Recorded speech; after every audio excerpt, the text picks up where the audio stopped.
Hello मेरे प्यारे बच्चों, कैसे हैं आप सब। मैं हूं शिखा और आप सबका स्वागत करती हूं हमारे channel DOE worksheet for you में।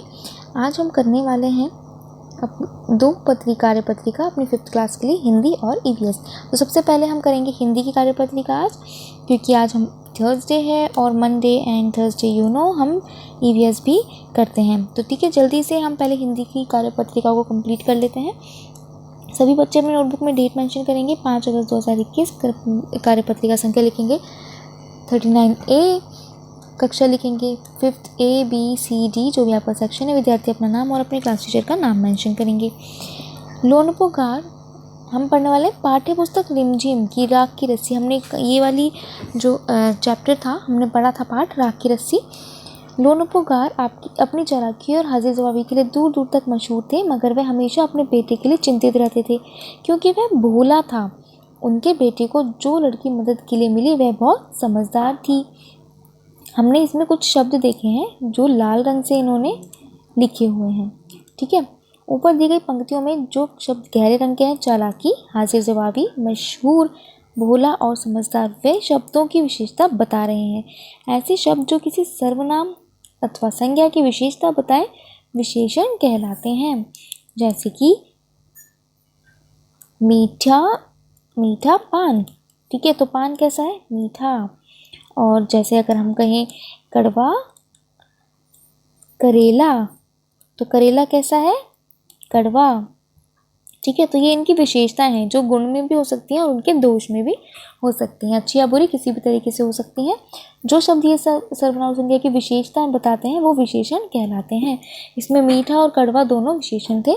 तो विशेषण शब्दों को छांटकर रेखांकित करना है। जैसे कुत्ते वफादार होते हैं। कुत्ते कैसे होते हैं? वफादार। जब आपको किसी भी बात का, किसी भी सेंटेंस का, आपको किसी प्रश्न का उत्तर कैसा, कैसी, कैसे से प्राप्त होने लगे, तो आप उसको समझे कि वो विशेषण ही है। कुत्ते कैसे होते हैं? वफादार। तो हमारा वफादार विशेषण है। तोता हरा रंग का होता है। तोता कैसे रंग का होता है? कैसे से लिया ना हमने जवाब? हरा। तो हरे रंग का तोता होता है। मेरी दादी बूढ़ी है। मेरी दादी कैसी है? बूढ़ी। तो बूढ़ी इसमें विशेषण है। यह दुल्हन बहुत सुंदर है। तो दुल्हन कैसी है? सुंदर। तो सुंदर हमारा विशेषण है। ठीक है, हमने विशेषण के नीचे रेखा खींच दी है। आप इसको नोटबुक में करेंगे। चित्र नहीं बना पाए तो सेंटेंस लिख के सिर्फ सेंटेंस के नीचे अंडरलाइन कर सकते हैं या सर्कल भी बना सकते हैं। प्रश्न 2 है, दिए गए गद्यांश को पढ़कर निम्नलिखित प्रश्नों के उत्तर दीजिए। पहला है, लड़की ने एक रस्सी ली, उसे सिल पर रखा और जला दिया। सिल पर जली हुई रस्सी की राख बच गई। वह उसी सिल को लोनपोगार के पास ले गई। लोनपोगार उसकी समझदारी से इतना प्रभावित हुआ कि उन्होंने तुरंत अपने बेटे की शादी उस लड़की से करवा दी। अब वह अपने पुत्र की ओर से चिंता मुक्त हो चुके थे। हमने पढ़ लिया गद्यांश। इससे जुड़े हमने कुछ प्रश्न दिए हुए हैं, इनके उत्तर लिखने हैं। पहला है, राख की रस्सी किसने बनाई थी? लड़की ने। तो यहाँ पर हम उत्तर लिख देंगे लड़की ने। ठीक है, लोनपोगार ने अपने बेटे की शादी उस लड़की से क्यों करवाई? क्योंकि वो समझदार थी। तो यहाँ पर लिखेंगे लोनपोगार, यहाँ से लिख लीजिए, लोनपोगार उसकी समझदारी से इतने प्रभावित हुए कि उन्होंने तुरंत अपने बेटे की शादी उस लड़की से करवा दी। ये हमारा प्रश्न 2 का उत्तर है। तीसरा है, ऊपर दिए गद्यांश में से किसी एक विशेषण शब्द को ढूंढकर लिखिए। विशेषण देखिए, लड़की कैसी थी? समझदार, है ना। यहाँ पे समझदारी दिया हुआ है, तो यहाँ पर ये उसकी विशेषता है, तो यहाँ पर हम इसकी विशेषता लिख सकते हैं समझदारी। ठीक है, आप समझदार भी लिख सकते हैं, खाली समझदार लिख देते हैं। ये विशेषण है जो हमने ढूंढ लिया। आप कोई और विशेषण ढूंढ पाए तो वो आप यहाँ पर जरूर लिखें। 3 है, प्रश्न 3 करते हैं। नीचे दिए गए चित्रों के लिए 2 विशेषण शब्द लिखिए। उदाहरण, आइसक्रीम के लिए ठंडी होती है और मीठी। 2 विशेषण शब्द लिख दिए। इसी तरह यहाँ सेब के लिए लिखना है, सेब लाल होता है और मीठा होता है। ठीक है, और ये क्या है? बंदर कैसे होते हैं? शैतान होते हैं। तो शैतान होते हैं और बंदर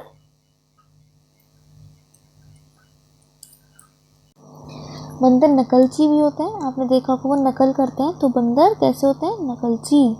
ठीक है, तो बच्चों आज की कार्यपत्रिका यहीं समाप्त होती है। बताइए कैसी लगी आपको आज की कार्यपत्रिका, और ये भी बताइए कि आपको हमारी वीडियो कैसी लगी कमेंट सेक्शन में। ठीक है, ये कार्यपत्रिका कैसी लगी आप बताइए अपने टीचर को ऑडियो में, और हमारी वीडियो आपको कैसी लगी बताइए हमें कमेंट में। अभिभावकों के लिए सुझाव है, बच्चों के साथ एक खेल खेला जा सकता है, बताओ कौन। इस खेल में एक सदस्य घर के किसी व्यक्ति का नाम लिए बिना उसकी विशेषताएं बताएगा, और सबको अनुमान लगाना होगा कि वो किसकी बात हो रही है। मान लीजिए घर में कोई ऐसा है जिसे बहुत गुस्सा आता है, तो बच्चा बोलेगा कि उन्हें बहुत गुस्सा आता है, तो सब सिर्फ ये बताएंगे कि वो पर्सनैलिटी कौन है। ठीक है, वो कौन है। कोई ये होगा कि वो हमारे लिए बहुत स्वादिष्ट खाना बनाती हैं, तो सब बताएंगे कि वो कौन है जो बहुत स्वादिष्ट खाना बनाती है, माँ। ठीक है, इस तरीके से। कोविड-19 के दौरान अपेक्षित व्यवहार है, अपने हाथों को साबुन और पानी से नियमित रूप से धोएं। जल्दी से बिना देर किए आते हैं अपनी अगली वर्कशीट पर। अब हम आ गए हैं अपनी अगली वर्कशीट ईवीएस पर। सभी बच्चे नोटबुक में पहले डेट मेंशन करेंगे 5 अगस्त 2021, नंबर लिखेंगे 39B, और क्लास के साथ अपना सेक्शन ज़रूर लिखेंगे। स्टूडेंट अपना नाम लिखेंगे, टीचर का नाम लिखेंगे। आज हम पढ़ने वाले हैं टेक्स्ट बुक लुकिंग अराउंड से unit 8 a treat for mosquitoes. ठीक है, जल्दी से आते हैं वर्कशीट पर। बच्चों आज हम ऐसे जीव के बारे में बात करेंगे जो होता तो बहुत छोटा है लेकिन बड़ी बड़ी बीमारियों का कारण होता है। यह जीव सबसे ज़्यादा बारिश के मौसम में पाया जाता है। इस जीव का नाम है मच्छर। जैसा कि आप जानते हैं कि बरसात का मौसम चल रहा है, ऐसे में हमें मच्छरों से होने वाली बीमारियों से सावधान रहना चाहिए। लेकिन बच्चों आइए उससे पहले हम मच्छरों के बारे में कुछ जानकारियाँ प्राप्त करते हैं। पहली है, नीचे एक कविता के माध्यम से मच्छर के जीवन चक्र को समझाया गया है और चित्र भी दर्शाया गया है। कविता की सहायता से मच्छर के जीवन चक्र के विभिन्न चरणों का क्रम अनुसार अपनी कॉपी में लिखिए। ठीक है, यहाँ पर देखिए चित्र दिए हुए हैं, पहला, दूसरा, तीसरा, चौथा, और कविता भी दी हुई है। इसके अनुसार हमें समझाया हुआ है कि ये मच्छर कैसे जन्म लेता है।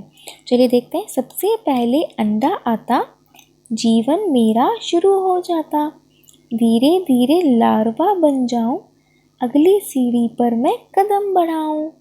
लार्वा से प्यूपा बन जाता, नहीं किसी की पकड़ में आता। जैसे ही मैं बड़ा हो जाऊं, डंक मारकर दावत मनाऊं। फिर बारिश का मौसम आता, सबके घर में मैं बस जाता। अरे वाह, इन्होंने तो पूरा बता दिया कि मच्छर कैसे कैसे जन्म लेता है और कैसे बड़ा होता है। तो देखिए पहला है अंडा होता है, फिर वो लार्वा बनता है, उसके बाद प्यूपा, एंड फिर वयस्क यानी कि बड़ा हो जाता है लास्ट में। तो इसके इस चक्र को आपको कॉपी में दिखाना है, तो चित्र भी बनाइए और कॉपी में कविता भी लिखिए, और फिर ये भी इनके चरण भी लिखिए कि वो पहले अंडा होता है, फिर लार्वा बनता है, फिर प्यूपा, और उसके बाद वो वयस्क हो जाता है। ठीक है, आते हैं प्रश्न 2 पर। बच्चों जैसा कि आप मच्छर के जीवन चक्र के बारे में जान चुके हैं, अब हम जानेंगे कि आकार में छोटे से दिखने वाले मच्छर के शरीर में कौन कौन से अंग होते हैं। नीचे दिए गए चित्र और संकेत बॉक्स की सहायता से मच्छर के विभिन्न अंगों को दर्शाइए और क्रमानुसार अपनी कॉपी में लिखिए। देखिए यहाँ पर संकेत बॉक्स में कुछ दिए हैं, पैर, आँख, पेट, एंटीना और पंख।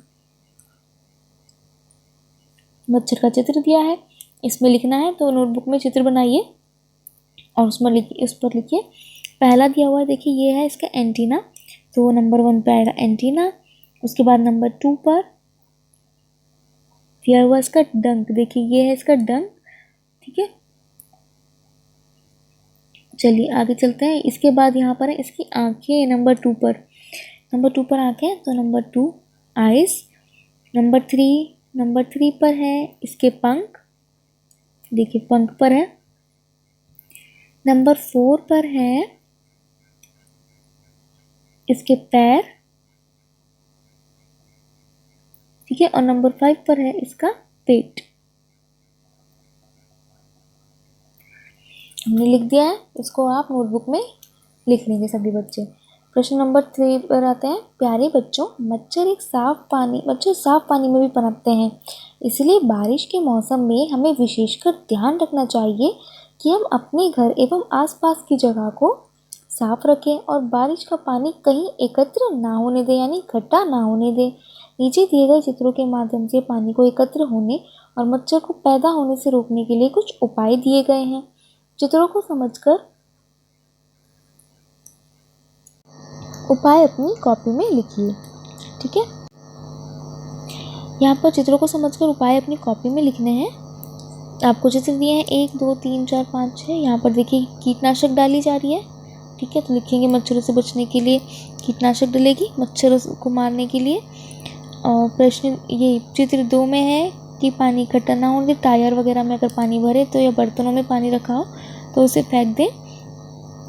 यहाँ पर है मॉस्किटो स्प्रे का इस्तेमाल करें। खाली बर्तन में पानी हो तो उसे साफ रखें। अगर किसी बर्तन में पानी है, किसी मटके में या बाल्टी में, तो उसे ढक कर रखें। ठीक है, ढक्कन लगा कर रखें। और 6 है कि अगर आपके पास खाली बाल्टी भी है तो उसे उल्टा करके रखें, उसे सीधा खुला ना रखें। ठीक है, तो हमने बता दिया, इन सबको आपको नोटबुक में लिखना है। एक्टिविटी करनी है, डेंगू मलेरिया है, समस्याएं बड़ी, मिलकर बनाएं सुरक्षा कड़ी। विषय पर पोस्टर बनाएं। एक छोटा सा पोस्टर बनाना है जिसमें आपको ये लाइंस लिखनी है। ठीक है, डेंगू के लिए, डेंगू के बचाव के लिए। अभिभावकों के लिए सुझाव है, मच्छरों के कारण होने वाली बीमारियों और बचाव में बच्चों को जानकारी उपलब्ध कराएं ताकि वो पोस्टर बना सकें और उनको नॉर्मल लाइफ में भी, दैनिक जीवन में भी प्रयोग में ला सकें। कोविड अप्रोप्रिएट बिहेवियर है, keep maintaining physical distance of 6 feet और 2 यार्ड्स। 2 गज की दूरी कम से कम बनाकर रखें। आज हमारी वर्कशीट को यहीं पर समाप्त करते हैं। आई होप आपके लिए वीडियो हेल्पफुल रहा होगा। प्लीज़ चैनल को सब्सक्राइब करें, वीडियोस को लाइक करें और शेयर करना बिल्कुल ना भूलें। मिलते हैं कल अगली वर्कशीट के साथ। तब तक के लिए खुश रहिए, स्वस्थ रहिए और पढ़ाई करते रहिए। Thank you.